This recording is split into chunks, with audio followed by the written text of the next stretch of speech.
Hello and welcome to Order Within, navigating a world of endless chaos and crisis. Many of us are experiencing inner turmoil, insecurity, anxiety, fears, and isolation. These feelings are only being amplified by news cycles, social media, and never-ending political madness. How do we find our way out of the chaos? How do we find strength within ourselves? How do we find meaning in a world driven by materialism? These questions and many more I aim to answer on the show. My goal is to be a trusted guide on your journey to selfhood. May you find what you seek.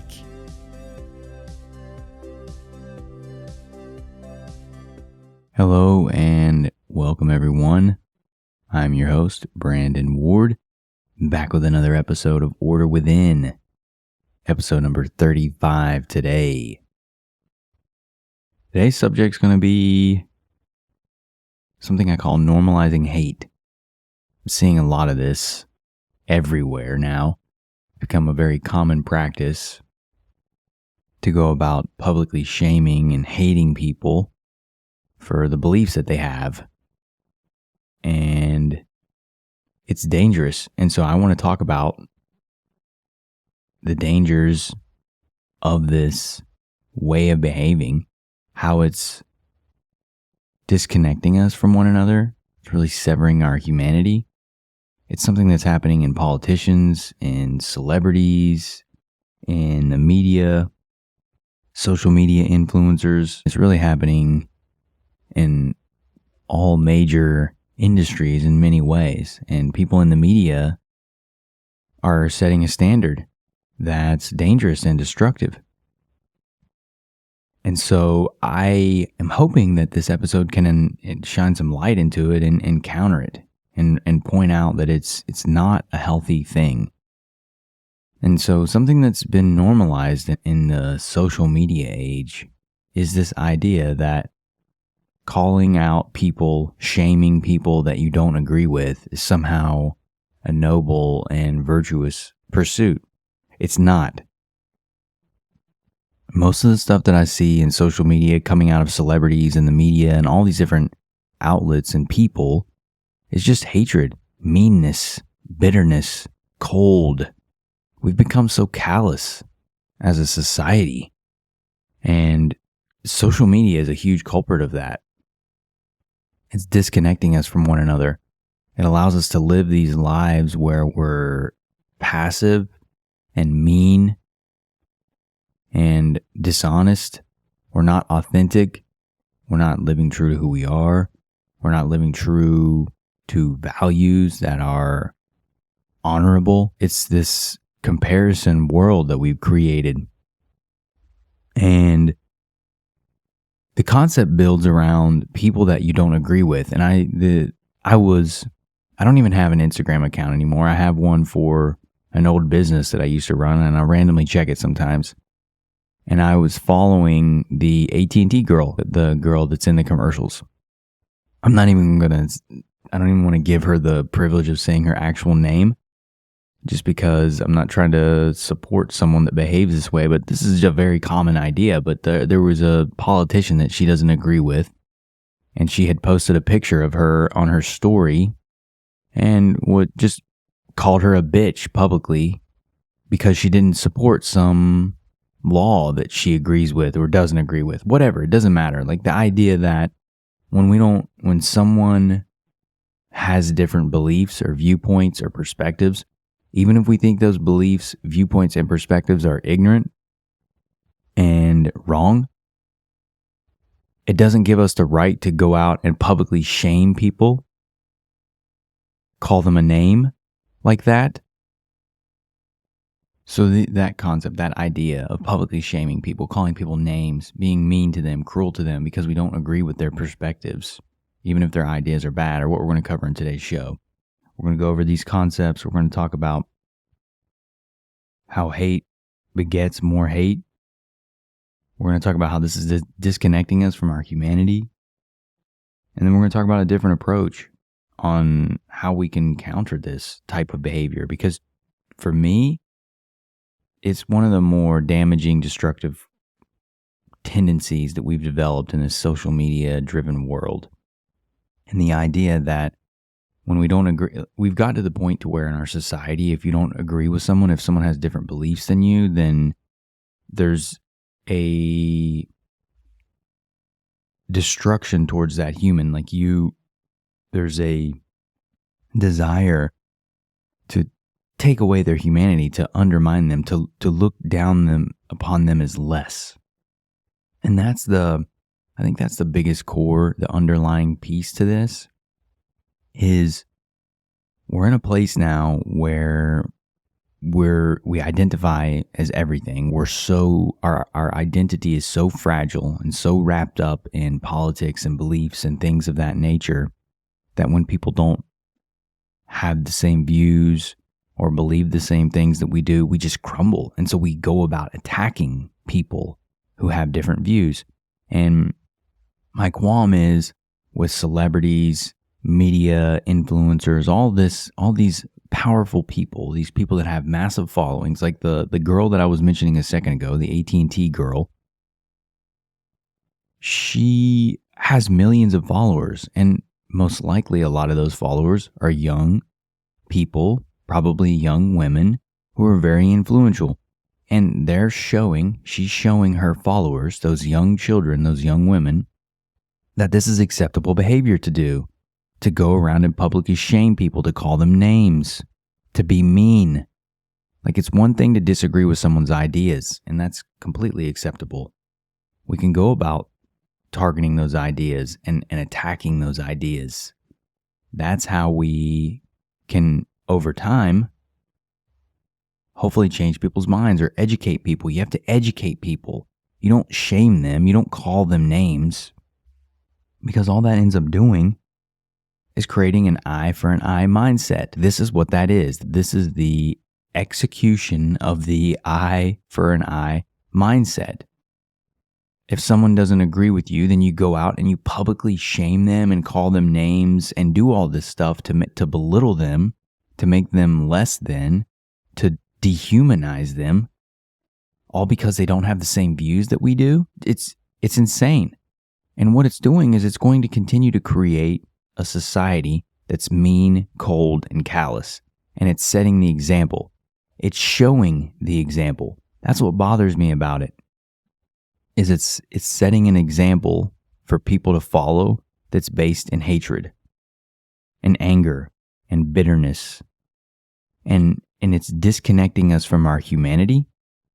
It's causing massive problems, and it's creating huge levels of depression, isolation, and disconnect in our lives. So much of this comes through, too, because there's this moral superiority aspect.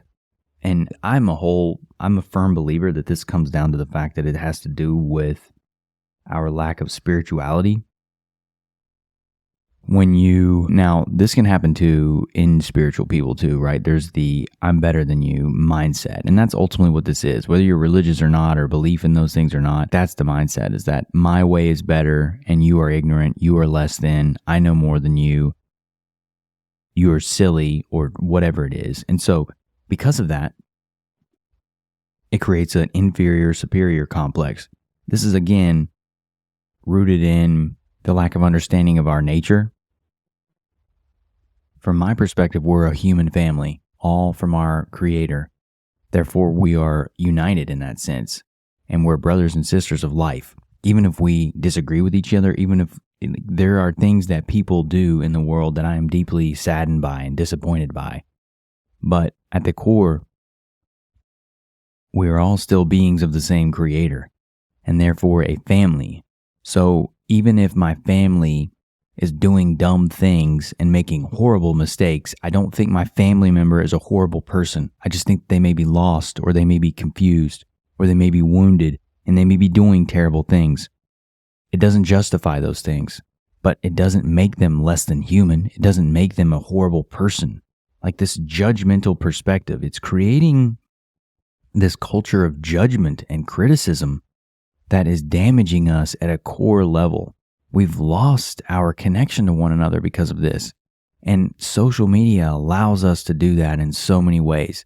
And the thing is, people do it a lot in anonymous formats. They'll go and create anonymous profiles, and then they can be very mean. But that's not even what I'm talking about. If you have celebrities doing this, public figures, media figures, all calling people Nazis or names, bitch, evil. I mean, I'm not going to list out all the terrible things that people can call someone, but instead of attacking their ideas and going at how goofy or dumb their ideas may be, they just attack the people, the character. And it's such a weak way to behave too. It's also very uneducated. It's not helpful. It's not leading someone to a new place. It's not showing them something they don't know already. It's only attacking them and creating more hatred and attacking pathways. It's the thing that really bothers me about that is that what it says to young people and how it basically is modern bullying. It's media bullying. Like, doing this stuff is showcasing behavior that says bullying people in public is okay as long as it's about their ideas, or if you don't agree with their ideas, or if this person believes a certain type of thing, that you should attack them. This concept, this way of operating, is how we disconnect from our humanity. And when we do this type of behavior, when we disconnect from our humanity, this is absolutely what enables mass tragedies to happen in society at large levels. The same type of behavior was happening in Nazi Germany with the Jewish people. They were being treated as less than, they were being treated as non-human, and they were treated as such. They were treated as animals, and they were destroyed and annihilated, and horrible things were done during that period of time. There are many times, slavery is another example of that, less than, other humans treating humans as less than, as not human, as animals, and being abusive and destructive.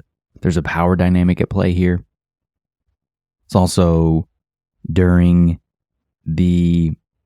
all the gulags where they round up all the farmers and killed a bunch of farmers, and in the process of killing a bunch of the most productive farmers there, I believe this was the Soviet Union at the time, during Stalin's reign, and they also, millions of people died because of starvation, because yet again, they were the most productive farmers were seen as greedy and evil and treated as less than, and they killed them because they were successful, because they were good at what they were doing. They were farming and they were producing food for the entire population. And then they end up destroying those people, and then they end up starving because there's no one to produce food. This is what ends up happening when we disconnect from our humanity in this way. We are capable of doing terrible things. And it happens small. The whole concept comes around, oh, I'm just doing my job, or oh, I'm just doing what is normal. And there comes times when we have to be courageous to stand up and speak out against things that aren't good, that aren't helpful, that don't bring us to a better place. As humans, our efforts need to go towards things that are making us better as a species, that are helping us to be better as a species. Attacking people's character, no matter how much their ideas may be bad and how much you may disagree with them, is not a good thing for society. It doesn't help us. We have to lead with compassion. We have to lead with education. And so if we're running around name-calling, degrading people, and separating ourselves in hierarchies, how in the world can we come together to solve problems? It's not possible. It just is going to continue to create more hatred, more bitterness, more envy, more callousness, more coldness. This is what we're doing. This is what our society is becoming. Everything's becoming fake, inauthentic, hateful, judgmental. It's a bummer, to be truthful. But I don't think it has to be this way. I don't think it's going to be this way forever either. I think things are changing. I think people are waking up to this. I think there's a lot of people that are tired of it, that are burnt out on it, that are feeling bad because of it. And they want to make changes, which is solid. But we got to get there, though. We still got a long way to go. And I think it starts with recognizing this poor behavior and changing through our own behavior. And that's really what comes down to our last section here is we have to take a different approach. And I think the first part of that is focusing on ideas and not people themselves. So if people have ideas that you don't like or you don't agree with or you think are bad ideas, then go after the ideas. Don't attack the person. Don't attack their character. Like, that's not a good way to change anyone's mind. And when you're doing that, you're not actually trying to help. You have no interest in genuinely educating people or helping people see another way. You're only interested in proving yourself right, which really, to me, shows how insecure people are.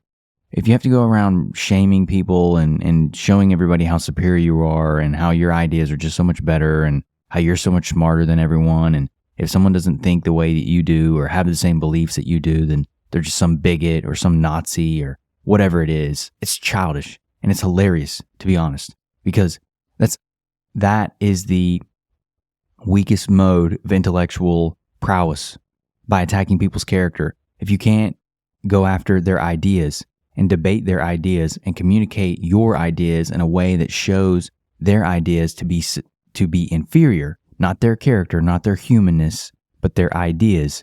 If you can't communicate that and your only method of communicating anything is attacking someone's character because they don't see the world the same way as you do, then you're never going to change anyone's mind. And we're just going to continue to create a world that is full of hateful, envious, bitter people. And that's what's beginning to happen. And I'm not going to stand for it. These celebrities and media influencers and all these people who have all this power in media who do this crap should be ashamed of themselves. And I'm out to do something different. That's what we're about here, is doing something different, living differently. And we don't attack people's character. We lead with questions. We try to understand their position. We lead with curiosity. When we take a different approach, we're leading with curiosity. We're leading with compassion. We're trying to understand, why could someone think that way? Why do they believe those things they believe? And if I know those ideas to be false or harmful or damaging or whatever it may be, how can I help them? How can I understand their perspective? How can I understand why they believe the things that they do so that we can discuss those things? So it leads with curiosity. It leads with compassion. You're asking questions. You're trying to understand their position and what got them to that point so that you can get to the root of these ideas. Not judging them, criticizing them, calling them names. That'll really help someone to change their mind. That'll really help someone to change their position. Calling them names. Yeah, that's great. I totally respond to people who call me names. It's goofy. It's so bizarre to me because it's so normal now. And my last episode, blame versus responsibility. Blame and judgment go very much hand in hand. So passing judgment doesn't solve anything. Judging people from your high mountain top, that doesn't do anything. It's not our place to do that. That's not our place to do that. We have to lead by example. We have to educate people. And again, you don't judge people to teach them something. No one likes to be judged, criticized. It hurts. It's no fun. But you can learn from things sometimes. Constructive feedback is one thing, but judgment isn't that. It's just shaming people. It's criticizing who they are. It's trying to make them feel less than. That's exactly what happens all the time now in our society, on social media. It's very sad, honestly. It's very upsetting. That's why I'm doing an episode on it, because I was planning to do an episode on boundaries this week, but I just couldn't. After I saw that, and it was like the straw that broke the camel's back. I just see it too much now. And on all sides of the media too. This isn't just one side, left or right. Your team, pick your team. It happens on all sides of the aisle. This is exactly why I'm politically homeless too. I don't belong to a party because they're all nonsense. And they're all phonies in so many ways. It's a bunch of fraudulent activity. So leaning in and understanding, seeking to understand our counterparts, realizing that we are all human, and having that commonality, that common human family can help change this. Because when you recognize that someone is a part of the same family, that we're connected in some way, in a cosmic way, we're all connected. You elevate them. That puts us at the same level, even if we're at different places in our journey. There's an element to us at a core that makes us the same, that makes us the same type of value and beauty that lives within us, because there's that common element. So recognizing that and living from that perspective can help us treat one another with respect, with care, with compassion, and seeking to understand and not just attack. It's the biggest thing for me is leading by example and being compassionate, because at the end of the day, that's what's going to win reasonable people over. Because when we do these things, when we look at trying to show someone something or share ideas with them or potentially change their mind, you're going to get the people that are more in the middle anyway. So by leading with compassion, leading by example, leading with curiosity, setting a new tone, and showing genuine interest in people and their perspectives can go a long way. The power of this is that most people don't feel seen or cared for or loved. And when you take this approach, you're showing them, you are seeing them. You are honoring them as a human, whether you disagree with them or not, but you are honoring them as a human, even though their ideas may be terrible. That first movement, that just doing that alone, recognizes that commonality.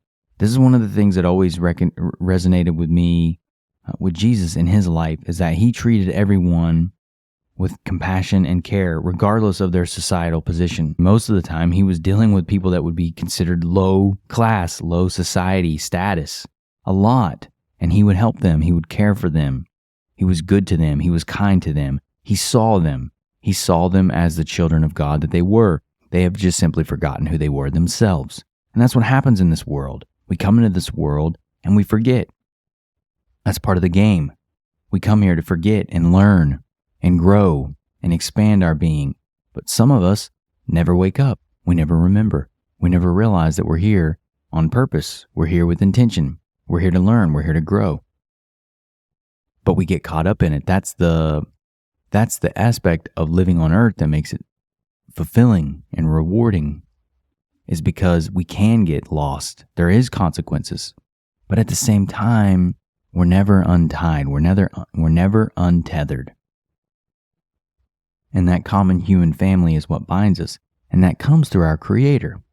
So when we can treat one another with respect and care as beings of life, we can show that person that we honor them at a core level, even though we may disagree with their ideas, but we're going to commit to being humans, honoring our one human family, and working together to understand each other and see what we can come together on. Maybe we can both learn something and take more of a humble approach.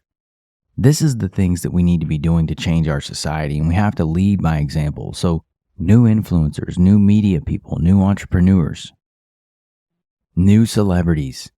These things are crucial for us to model this type of behavior, loving, compassionate, caring behavior. That is crucial for us to get away from this cold and callous society that we're creating, that we're moving into, this inauthentic society, this false reality. The way we change it is through our behavior, by leading by example. And so I am very passionate about this. I'm hopeful that as more people become aware of it, they see it for what it is, they start to change their behavior, they start to call out in loving, compassionate ways, just like this, the AT&T girl. I'm not attacking her character. I'm not saying she's a horrible human being. I think it seems like she's a mean person. If you're doing that publicly, if you're publicly shaming people, you're probably a pretty mean person inside. How else do you do that? How else do you treat people like that you don't know, you've never met? It's sad to me. And it's just aggravating too when you have people who have that much influence and who have that good of a life, that much resources, and that's what they do with their life. That makes me angry. It just seems like a total disregard for the beauty of life and the gift that is life. And so for these individuals who are in these influential spaces, it's not going to be forever, man. You're not going to be in those positions forever if people keep behaving this way. because I think a lot of people are getting sick of it. I know I am. I know a lot of people that I talk to are sick of it. They're sick of the fakeness. They're sick of the celebrity stuff. Truthfully, most people just want to live good lives, have families, whatever that may be, and enjoy themselves. Be good to one another. Live well. That's what most people want. So there's a lot of things that are changing in our world, and I think it's going to be very interesting to see how things unfold over the next 10 years and what ends up happening as things unfold. But we can't normalize hate, y'all. It's become a very normal thing to do this type of behavior, to publicly attack and shame them. I mean, it's happening all the time on social media and in politics and all that. And it's toxic. It's toxic behavior. And I'm hoping that by exposing it, by calling it out, and then pointing to alternatives, like leading with compassion, leading with curiosity, leading by example, and remembering that we're one human family, can help connect and bridge that gap that has been created. They can help bridge that divide. All right, y'all.